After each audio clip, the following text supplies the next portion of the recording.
राम राम सभी भाई साराने।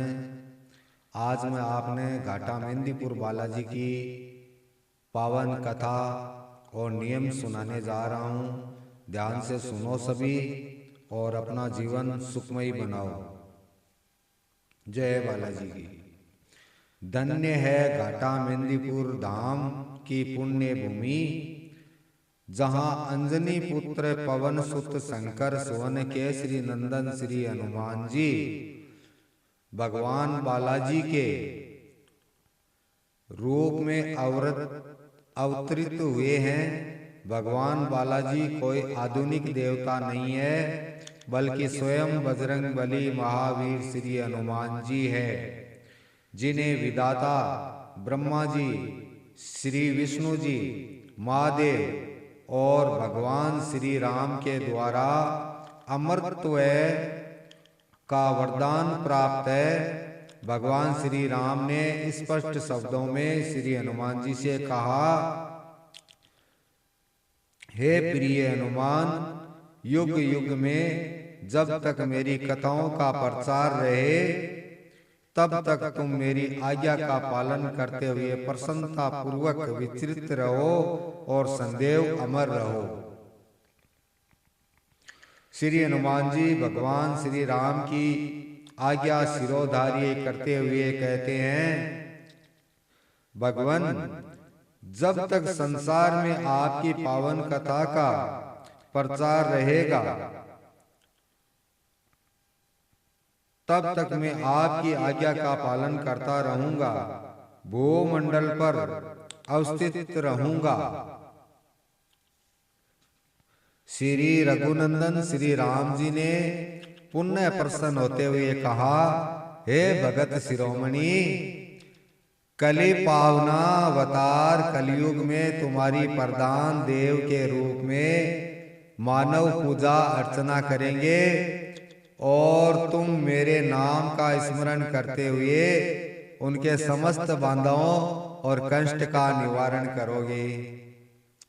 भगवान श्री राम के आदेशानुसार मानवों के समस्त बाधाओं, कष्टों, परेशानियों, बीमारियों के निवारण करने हेतु एवं समस्त कामनाओं की पूर्ति करने हेतु कलयुग में श्री हनुमान जी घाटा में मेहंदीपुर धाम में भगवान बालाजी के रूप में अवतीर्ण लिए हैं। भगवान बालाजी के दरबार में चाहे कोई कैसा भी बीमार क्यों न हो, यदि वह पूर्ण श्रद्धा के साथ उनकी आराधना करता है तो वह शीघ्र ही स्वस्थ हो जाता है। भक्त शिरोमणि श्री राम भक्त महावीर हनुमान जी अमर है। कलयुग के कण कण में उनका निवास है। उनके हजारों लाखों भव्य शिवालय मंदिर इस धरा पर विद्यमान है, परंतु घाटा मेहंदीपुर धाम में अवतरित श्री हनुमान जी के बाल स्वरूप श्री भगवान बालाजी की महिमा अति चमत्कारिक, तुरंत दुख निवारक और अति फटाफट फलदायक है।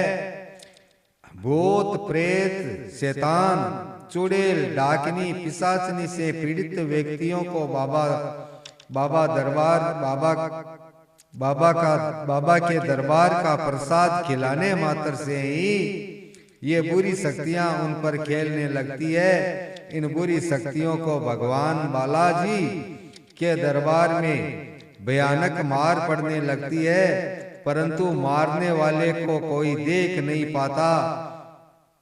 भूत प्रेत से पीड़ित व्यक्ति के मुख से भूतों प्रेतों का चित्कार वह चिक्कार सुनाई पड़ता है।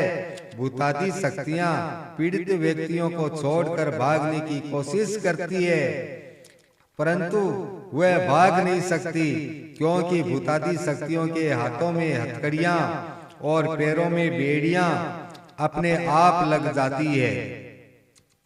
अब यहां मैं आपको एक बीच में बात कहना चाहूंगा कि बहुत सारे जो हमसे पूछते हैं कि वहां पे बेड़ियां लगाई दी जाती है, सांकलों से बांध दिया जाता है और वहाँ पे तो ऐसा है वैसा है। तो मैं आपको ये बात कहता हूँ कि वहाँ से जैसे हमें कोई शक्ति नहीं दिखती, जैसे हमें हवा नहीं दिखती, उसी तरह से बेड़ियां लगाते हैं बालाजी, और वो बेड़ियां जंजीरें जो लगती है वो हमें नहीं दिखती, वो बालाजी अपनी शक्ति से लगाते हैं। अब आगे चलते हैं। पीड़ित व्यक्ति के ऊपर सवार भूतादी शक्तियां अपने हाथों से ही अपने सिर में सैकड़ों जूते मारते हैं। कभी महाराज की आज्ञा से फांसी व सूली पर लटक जाते हैं, तो कभी वृक्ष में उल्टे लटक जाते हैं। जो भूतादी शक्तियां भयभीत होकर ईमानदारी व निष्ठा के साथ महाराज के शरणों में आ जाता है, उन्हें श्री बालाजी अपना दूत बना देते हैं। जो भूतादी शक्तियां जरा भी चालाकी दिखाने का प्रयास करती है, उसे भस्मीभूत कर दिया जाता है, कैद कर लिया जाता है, अथवा संदेह के लिए समाप्त कर दिया जाता है। बड़े बड़े वैज्ञानिकों के दिमाग यहाँ चकरा जाते हैं। उन्हें ये मानने पर मजबूर हो जाना पड़ता है कि यहाँ पर भगवान बालाजी के रूप में साक्षात बजरंग बली श्री हनुमान जी विराजमान है। श्री हनुमान चालीसा में वर्णित है, भूत पिशाच निकट नहीं आवे, महावीर जब नाम सुनावे, नासे रोग हरे सब पीड़ा, जो सुमिरत हनुमत बलबीरा। उपरोक्त हनुमान चालीसा में वर्णित लाइनों का शब्दार्थ भगवान बालाजी के दरबार में पूर्ण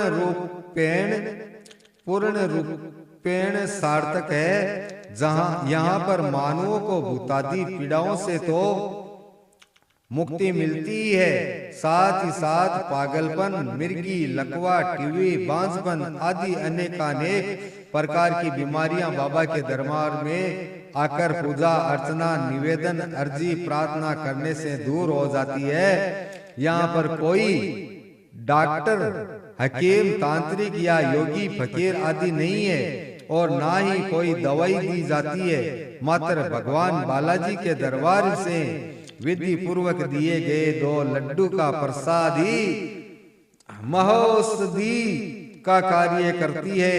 यहाँ पर जाने वाले श्रद्धालुओं भक्तों के समस्त कामनाएं शीघ्र ही पूर्ण हो जाती है।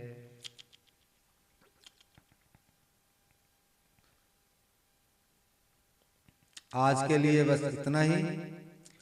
नेक्स्ट पार्ट में यानी पास वाले दो भाग में आपको आगे की कथा सुनाऊंगा। तब तक के लिए विराम चाहता हूँ। जय श्री बालाजी।